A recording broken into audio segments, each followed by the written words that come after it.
Yeah, it was good. It was a battle. It was a tough game. I thought it was good quality. I took some good shots out. I think over the recent weeks, the reason I've been losing games is my finishing's been absolutely dreadful.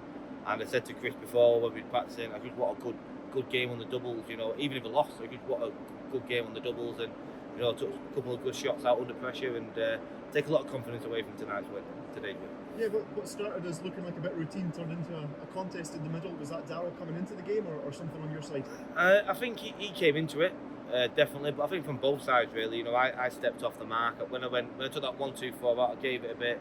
Then I was on the 9 dart attempt, and I just got a bit distracted. I think that's my biggest problem in darts is I get a bit waylaid and my head seems to wander, like yours then. But my head starts to wander a little bit, and it's about keeping focus from dart 1 to the last dart. And I managed to find something at the end, but yeah, I was just happy with the performance. And we really saw a career year from you on the Euro Tour last year, 3 titles. Yeah. It's something you've really come to enjoy. Yeah, it is. Euro Tour was a love-hate relationship for many years. I enjoyed coming.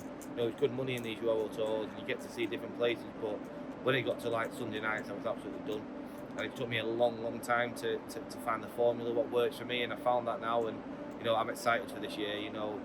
I think it's going to be a big year. I think this is where I can do my damage. I'm pretty shit on the Pro Tours. I hate them. I love the Euro Tours. You know what I mean? The crowd, the energy. I think you see, I was a bit flat. Then I took the 1-2-4 out, gave it a little bit of summer, back to about 180. So I think I come alive on the stage, and the European Tour is the place for me.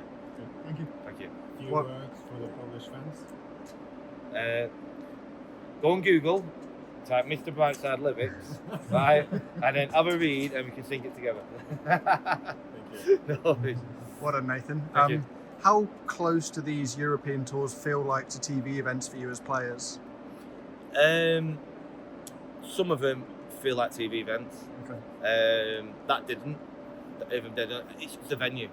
It's not the stage or the crowd or the country. It's the venue. Like you walk in the Budapest Arena, the MXM. That's unbelievable. It is a Premier League venue, and but we know they're on TV.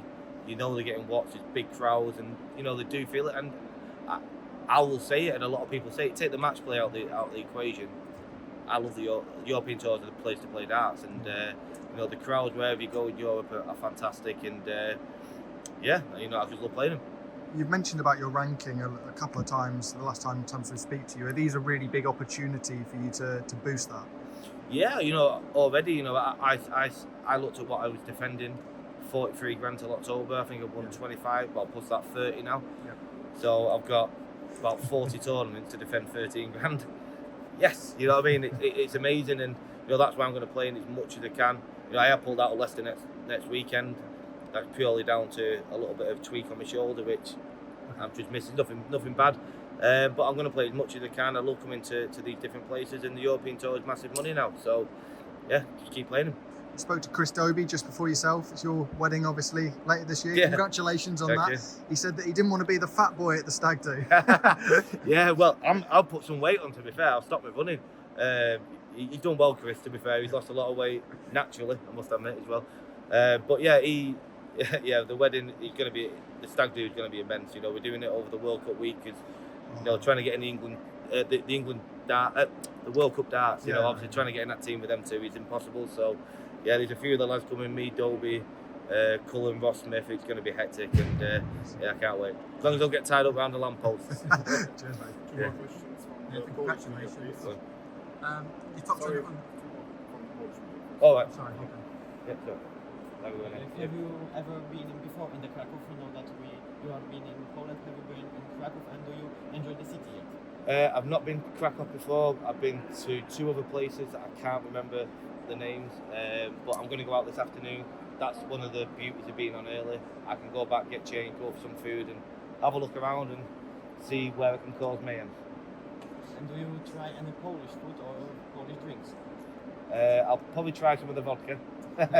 I'll eat the Indian food. Thank you. In the last 4 events, European Tour events of 2025, you started since Friday. Now you're coming back to Krakow as a seeded player. How much relief is that for you to skip Friday? It's one of them. like I enjoyed the Fridays because without being obnoxious or arrogant, I should win that game, you know. And I got some good draws. I played a lot of qualifiers. It gives you effectively a practice session before you're playing a seeded player. But of course, it's always nice to make more money for doing less work, if that makes sense. So, you know, playing on a Saturday, it's good, and you know, I'm one of them players where I'm up and down all the time, and I'm now back in the seed. I'll probably stay there for a good few years now, hopefully.